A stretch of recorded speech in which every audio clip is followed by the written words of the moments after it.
Basics हमारी सही नहीं हो रही है। हमारा अभी तक पिछले 34 साल से हमारा आरजी कार्ड बना हुआ है, टेम्परेरी कार्ड बना है राशन कार्ड का। इतनी सारी बहुत सारी स्कीमें हैं, जैसे 55 स्कीम्स आती हैं सोशल वेलफेयर के अंडर।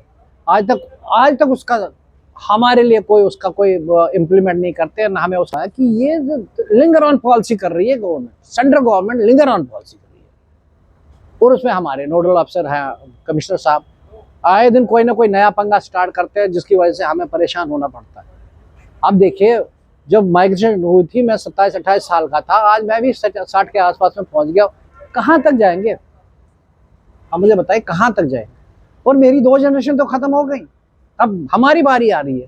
तो ये कब तक with dignity and with honour वापस जाना है?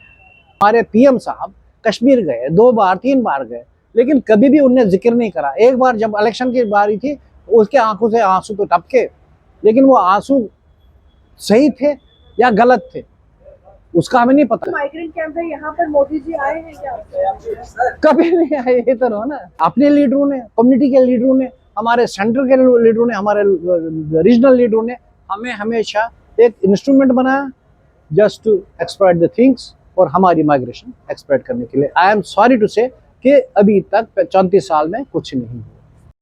इस समय क्या परेशानी आ रही है कश्मीरी पंडित समाज को? परेशानियां तो बहुत सारी आ रही है, लेकिन स्टार्टिंग में एक बार बता दूं, पहले बड़ी देर से 6 साल से हम, बल्कि 7वां साल लग रहा है, एक अनाउंसमेंट का मसला है। अनाउंसमेंट अभी तक नहीं हो पा रही है। अब आते हैं मुद्दे पे। जो आज की डेट में जो गैदरिंग हुई थी, तो एक पिछले संडे को अपने डॉक्टर संदीप मावा साहब ने लोगों को बुलाया था, सिर्फ ये पूछने के लिए कि अगर हमारा कल की डेट में हमने वापस जाना हो बैक टू कश्मीर, मतलब अपने जो अपना हमारा जो असली देश है हम, तो और परमानेंट जाने के लिए उसमें आप क्या क्या सजेशन देते हो कि किस हिसाब से होना चाहिए आपका, जो माइग्रेशन ख़त्म हो तो किस बेस पे हो, और उसमें क्या क्या पॉइंट्स हैं आपके।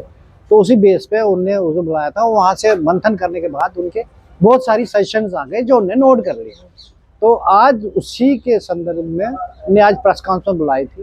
प्रेस कॉन्फ्रेंस में यही था कि भाई ऐसे बात हमारी हो गई, तो हम चाहते हैं कि ये जो मुद्दा है हम सेंट्रल गवर्नमेंट के साथ चले, क्योंकि सेंट्रल गवर्नमेंट पिछले 34 साल से बिल्कुल चुप है। वो कोई आम कश्मीरी के लिए माहौल ठीक है कश्मीर में वापस आने? देखिए, माहौल ठीक होना ना होना वो तो सेंट्रल गवर्नमेंट को देखना पड़ेगा। उसमें हम अपनी सजेशन तो दे सकते हैं, लेकिन उनको कैसा माहौल लगता है।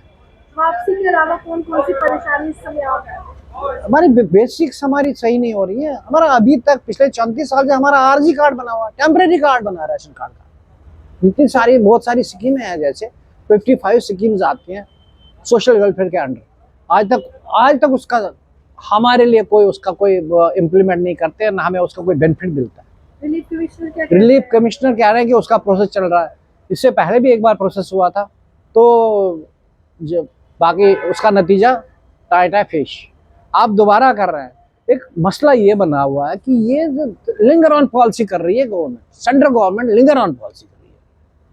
और उसमें हमारे नोडल अफसर हैं कमिश्नर साहब, आए दिन कोई ना कोई नया पंगा स्टार्ट करते हैं, जिसकी वजह से हमें परेशान होना पड़ता है। अब देखिए, जब माइग्रेशन हुई थी मैं 27-28 साल का था, आज मैं भी 60 के आसपास में पहुंच गया। कहाँ तक जाएंगे? अब मुझे बताइए कहाँ तक जाएंगे? और मेरी 2 जनरेशन तो खत्म हो गई, अब हमारी बारी आ रही है। तो ये कब तक with dignity and with honour वापस जाना है? वो कब जाएंगे ये मुझे बताओ ना। कम से कम पॉलिसी तो लेके आ जाओ आप। ये हमारे पीएम साहब कश्मीर गए, 2 बार 3 बार गए, लेकिन कभी भी उनने जिक्र नहीं करा। एक बार जब इलेक्शन की बारी थी, उसके आंखों से आंसू तो टपके, लेकिन वो आंसू सही थे या गलत थे उसका हमें नहीं पता, लेकिन सही तब लगते हैं अगर वो उन्होंने उस पर काम किया होता। माइग्रेंट कैंप है, यहाँ पर मोदी जी आए हैं क्या? कभी नहीं आए। ये तो रोना, कभी नहीं आए। रोना यही है ना। अब हम चीखे तो चल इतना, अब हमारा ये हो गया कि हमारा ट्रस्ट डिफिसिट हो गया। हम किसी में, आज की डेट में मामा साहब ने बाहर एक इनिशिएटिव लिया, वेलकम इनिशिएटिव, लेकिन चूंकि हमारे अपने लीडरों ने, कम्युनिटी के लीडरों ने, हमारे सेंटर के लीडरों ने, हमारे रीजनल लीडरों ने हमें हमेशा एक इंस्ट्रूमेंट बनाया just to exploit the things और हमारी माइग्रेशन एक्सप्लॉइट करने के लिए। आई एम सॉरी टू से कि अभी तक 34 साल में कुछ नहीं हुआ।